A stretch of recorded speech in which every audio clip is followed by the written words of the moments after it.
Bem-vindos ao programa especial com as ganhadoras da edição de 2021 do Prêmio ANEFAC FIPECAF Troféu Transparência. Eu sou Emerson Dias, vice-presidente de Capital Humano aqui da ANEFAC, e recebo Gisele Schneider e José Filippo, da Fleury, para um bate-papo sobre esta temática. Prezados, muito bom recebê-los aqui neste bate-papo de hoje. Oi, Emerson, boa tarde. Prazer é nosso. Boa tarde, Emerson. Prazer estar aqui com vocês. Joia, muito legal. Bom, antes da gente começar a fazer as perguntas que eu quero fazer para vocês, eu queria relembrar que em 2021 nós estamos comemorando Bodas de Prata e o slogan do nosso prêmio é "O mundo se transforma, a transparência se intensifica", dando luz a novos conceitos de sustentabilidade e valores sociais que agregam cada vez mais valor aos negócios. A Fleury é ganhadora na categoria até 8 bi pela 4ª vez. E aí, diante desse cenário, eu queria começar perguntando para vocês, Gisele. Vocês são ganhadores, né, dessa premiação, já recorrente aí, 4 vezes, né? E estando agora na 25ª edição. Quais foram os desafios extras que vocês enfrentaram na preparação das demonstrações financeiras de 2020, considerando o cenário de home office advindo aí da pandemia? Como é que foi para vocês? Oi, Emerson. Realmente foi um período desafiador para todo mundo, né? Para nós, preparadores das demonstrações financeiras, um pouco mais intensificado, porque nós estamos no final da etapa, né? Nós dependemos de todas as áreas, de finanças ou não, para que a gente, de fato, tenha os números no final do mês, no final do trimestre e no final do exercício, né? Então, o Grupo Fleury já tinha uma política de home office, então, nós já tínhamos essa iniciativa aqui, e a área contábil e a área de preparação das demonstrações financeiras já estava apta a trabalhar de casa, né? Mas, voltando ao meu ponto, nós somos o final do processo. Eu dependo de que as outras áreas também preparem ali as suas notas explicativas ou façam toda a sua operação do dia a dia para que no final do mês a gente tenha os números corretos, assertivos e transparentes. Então, foi um trabalho de interdependência. Esse é um dos valores bem fortes aqui no Fleury, e nós trabalhamos ainda mais com ele nesse período de pandemia. A nossa área de TI intensificou todo o processo de disponibilização de notebooks para que os colaboradores conseguissem fazer o seu trabalho de casa. A companhia também estabeleceu ali modelos de trabalho diferenciados, então, para quem vai atuar 100% do tempo em casa, nesse momento de pandemia, também está recebendo ali alguns benefícios extras, mas o começo foi assim, foi difícil até que todo mundo tivesse notebook das outras áreas, para que a gente tivesse os números no final do mês, mas a gente conseguiu ultrapassar. Já no segundo trimestre, que foi já ali naquele momento pandêmico, né? Lembrando que, salvo engano, acho que no segundo final de semana de março, que nós recebemos a notícia que trabalharíamos de casa, então isso ainda estava no fechamento, a gente ainda estava no fechamento do primeiro trimestre, a gente conseguiu fazer a entrega, e a partir do segundo trimestre todo mundo já estava 100% de home office. Então, realmente foi desafiador, porque teve uma questão de infraestrutura, teve uma questão de gestão de pessoas, de como a gente trabalharia com todos os times em casa, mas, no final, deu certo, e muito porque a companhia já tinha, então, essa política de home office. Bacana. E dentro desta, né, vocês já tinham aí, o Grupo Fleury já tinha essa política do home office, enfim, mas teve a questão de alguma implantação de alguma nova tecnologia, por exemplo, para atender essas necessidades na confecção das demonstrações financeiras da empresa? Não teve adoção de nenhuma tecnologia nova, nós já temos um sistema totalmente integrado, já tínhamos uma tecnologia que nos permitia acessar os dados remotamente, e então, com essa tecnologia, todo o time conseguia trabalhar nos arquivos compartilhados, e a gente também já tinha implantado em 2019 um sistema de preparação de informações para a administração, que a gente pode acessar pela nuvem. Então, nós já estávamos preparados para um cenário justamente para dar essa maior flexibilidade para todos os times, para que pudessem acessar as informações de qualquer lugar, né? E em alguns momentos até do próprio celular. Então, isso nos permitiu, inclusive, ter mais agilidade na preparação das demonstrações financeiras. Bacana. Gisele, quando você respondia a primeira questão, você falou aí duas coisas que chamaram a atenção, né? A infraestrutura, e você tocou no tema gestão de pessoas. Uhum. E a gente sabe, né, que teve aí um desafio extra para todo mundo nesse processo, nessa questão da gestão de pessoas. E de que forma que o Grupo Fleury ele atuou para garantir a boa saúde mental e emocional dos colaboradores, que é um tema bastante sensível nas agendas atuais? Bom, Emerson, o Fleury é uma empresa de saúde e a gente tem bastante orgulho de todas as atividades que nós desenvolvemos nesse período de pandemia. Nós temos um programa chamado Viver Melhor, que já existia antes desse momento pandêmico e que visa justamente a saúde dos colaboradores, a saúde tanto física quanto mental. Durante a pandemia, esse programa foi intensificado, então foram disponibilizados, nós temos um telefone, um 0800, que funciona 24 horas, e foram disponibilizados psicólogos, todo um time de médicos, de enfermeiros, para que fizesse um atendimento dos nossos colaboradores nesse período. Além disso, algumas outras atividades complementares para essa questão da saúde mental, que foram atividades como, por exemplo, aulas de dança, aulas de yoga, práticas diferentes que foram inseridas ali no nosso dia a dia, justamente para garantir ali a integração entre os colaboradores, inclusive dos colaboradores de todas as regionais, dado que o Fleury ele não está só aqui no eixo Rio-São Paulo, mas o principal fator foi, de fato, a intensificação. Então, foram contratados mais médicos e mais enfermeiros para que, de fato, pudessem atender os nossos colaboradores. Né, os médicos e os enfermeiros, não só por uma questão física, né, mas principalmente por essa questão mental. Então, eles faziam ali um primeiro atendimento e direcionavam, caso fosse necessário, para um psicólogo ou para algum outro médico especialista, e foi dessa forma que a gente tratou da saúde da nossa gente, né, sendo uma empresa de saúde. O Fleury, ele, nos primeiros meses, já desenvolveu esse projeto, essa intensificação desses cuidados com os colaboradores.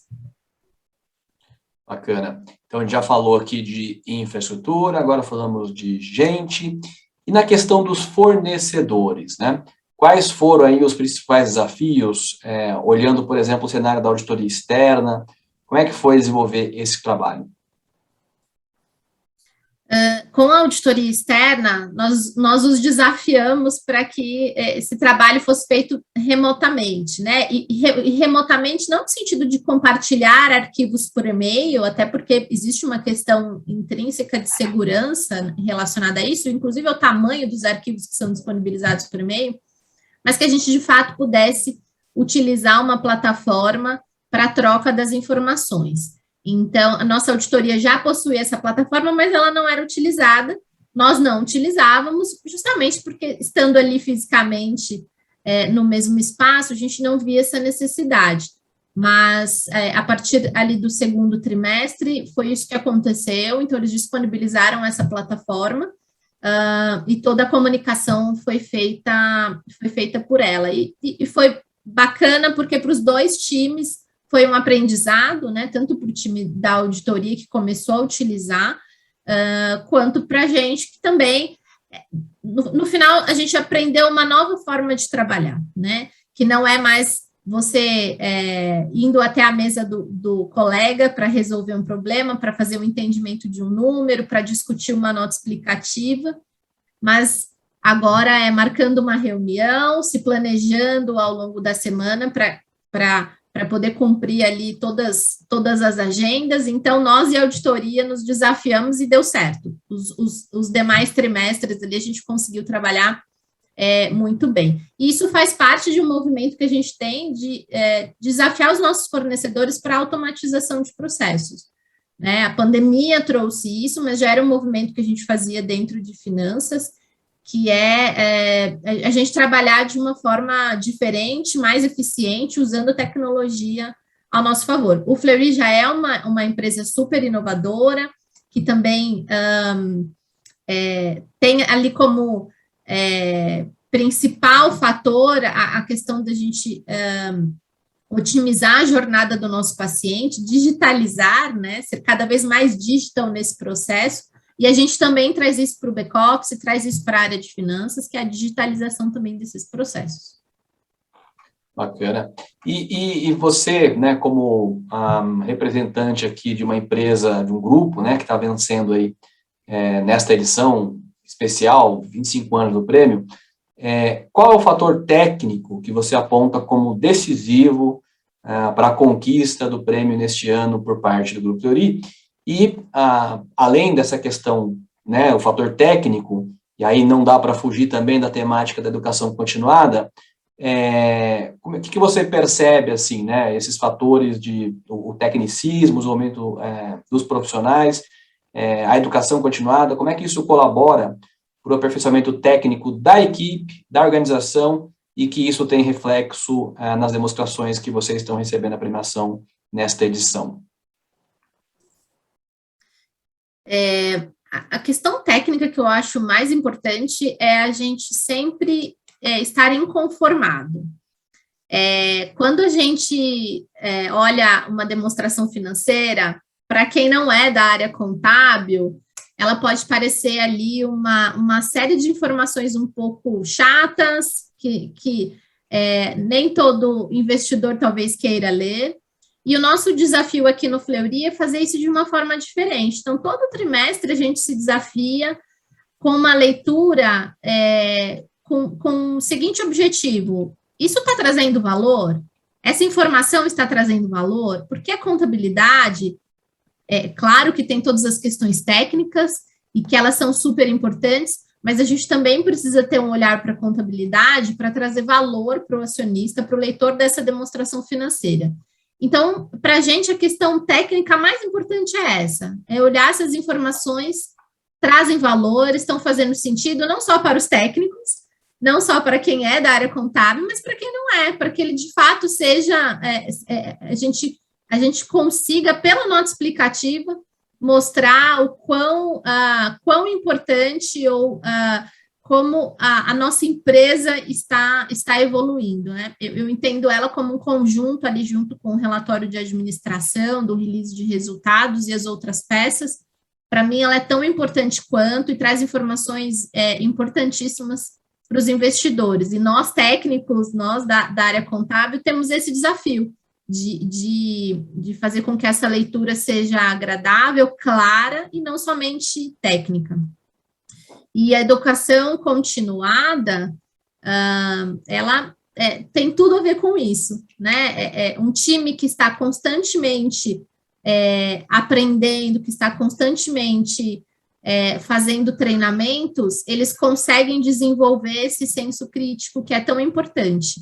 Para a gente aqui no Fleury, nós temos uma universidade corporativa que não somente contrata cursos externos, mas também os desenvolve internamente.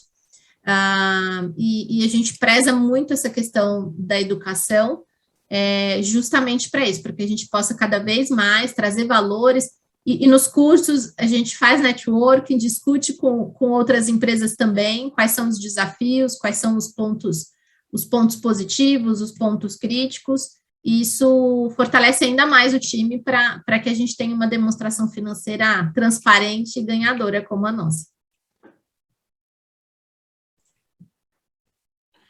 Bacana. E por falar em transparência, né, você trouxe aí uma palavra bastante interessante, que é estar inconformados, né? Acho que isso acho que é o papel, né, realmente de quem busca sempre a melhoria contínua, enfim. E transparência é hoje, sem dúvida, um grande valor para qualquer organização. E a transparência, ela vai muito além apenas da transparência no fazimento, na apresentação das demonstrações financeiras, né? E aí eu queria saber de vocês quais são as principais iniciativas do Grupo Fleury, olhando a agenda tão comentada hoje em dia, a agenda ESG. Eu posso falar sobre isso, Emerson. Eu acho que é bom sempre lembrar que ESG para o Fleury é compromisso, né? Nós temos consistentemente estado conectado a objetivos, né, de ESG.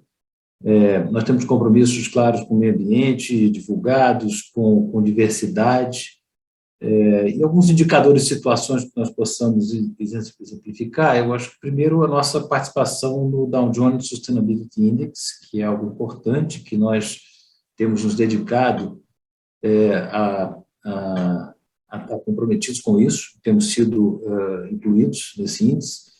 E talvez o melhor exemplo a curto prazo, recentemente, vamos assim dizer, foi a nossa emissão de debêntures sustentáveis, né? Pela primeira vez, o grupo emitiu um título de dívida nessa condição, foi agora em julho, onde nós emitimos R$ 1 bilhão em debêntures, 3 séries, em que nós temos, né, na verdade, compromissos com redução de material de descarte e inclusão social, saúde para as classes C e D, né? Importantes indicadores e compromissos e metas que nós temos associados a esse instrumento. Acho que isso reflete, talvez, alguns exemplos que nós possamos dizer quanto ao nosso compromisso com o ESG. Bacana. E aí, caminhando agora já para o finalzinho aqui do nosso podcast, eu queria saber de vocês qual é a mensagem que vocês podem deixar para as empresas que anseiam estar entre as mais transparentes, como foi agora o Grupo Fleury escolhido, né, dentro dessa premiação, já pela 4ª vez. Qual mensagem vocês deixariam? Eu acho que como mensagem, acho que é importante nós nunca esquecermos que transparência cada vez mais passa a ser exigência de mercado, passa a ser quase que uma condição básica das companhias que se posicionam dentro do mercado de companhias listadas e abertas, não é? Mas, além disso, companhias que divulgam informação. Eu acho que isso tem que ser, transparência tem que ser algo natural, algo consistente, acima de tudo, não é? Uma forma de colocar isso é que não adianta ser transparente na hora que os resultados estão bons, né? É muito fácil você fazer uma exposição maior quando os resultados estão bons, quando os resultados não estão tão bons, você se esconde e restringe as coisas. Acho que são ciclos, as companhias passam por ciclos bons e ruins, mas em termos de continuidade é importante sempre se manter com o mesmo padrão, com o mesmo compromisso de transparência, e isso vai gerar uma percepção para fora que essa companhia é transparente. E como o próprio termo de ESG que nós falamos há pouco, eu tenho que ter sustentável. Ser sustentável é manter um padrão de transparência único e repetido na medida que a companhia avança na divulgação dos seus resultados. Acho que basicamente dessa forma que a gente vê. Legal, bacana. Bom, nosso tempo aqui é limitado, a gente tem apenas alguns minutos para conversar. É muito bom ouvir de vocês as percepções em relação ao prêmio, as questões da organização de vocês. Parabéns, mais uma vez, pela 4ª premiação aqui no Prêmio Troféu Transparência. E aí eu queria que vocês deixassem aí uma mensagem, uma palavra final para quem está ouvindo este podcast, para a gente fazer o nosso encerramento aqui.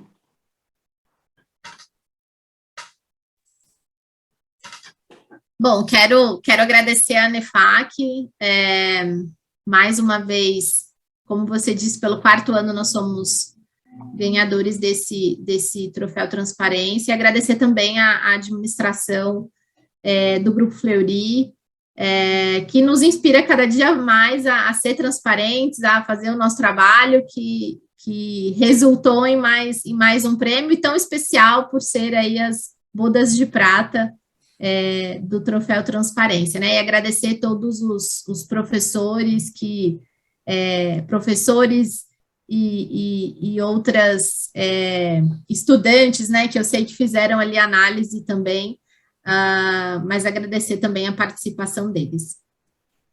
E reforçando o que a Gisele diz, e mais uma vez agradecer e dar os parabéns à ANEFAC pela iniciativa, já virou referência de mercado, e não só pela consistência do prêmio, como nós dissemos, mas também pelos critérios, né, como a Gisele disse, que são muito bem apurados e muito respeitados. Eu acho que é um privilégio fazer parte do grupo de empresas que é homenageada e reconhecida. Mais uma vez, estamos muito felizes com isso, reforçando, então, os parabéns à ANEFAC pelo trabalho e pela iniciativa mais uma vez. Bacana. Nós, como ANEFAC, agradecemos a participação de vocês aqui neste podcast e, mais uma vez, parabenizamos-os pelo trabalho de excelência que tem aí, né, o resultado com 4ª vez participando do prêmio como empresa vencedora. Bom, não perca a premiação deste ano, que acontecerá em formato híbrido e com transmissão ao vivo para o público, no dia 23 de novembro. Coloca aí na agenda, dia 23 de novembro. Acompanhe as ações do Troféu Transparência nos canais da ANEFAC, destaque para a playlist especial de podcasts, contando a história da transparência com entrevistas exclusivas dos ex-presidentes da entidade e parceiros que marcaram a história do prêmio até hoje. E ainda novidades que estão por vir, como o e-book comemorativo de 25 anos de história da premiação. Fique por dentro de todas as ações acompanhando nossas mídias sociais. Nos vemos no próximo episódio do podcast ANEFAC. Siga conectado conosco, um abraço e até a próxima.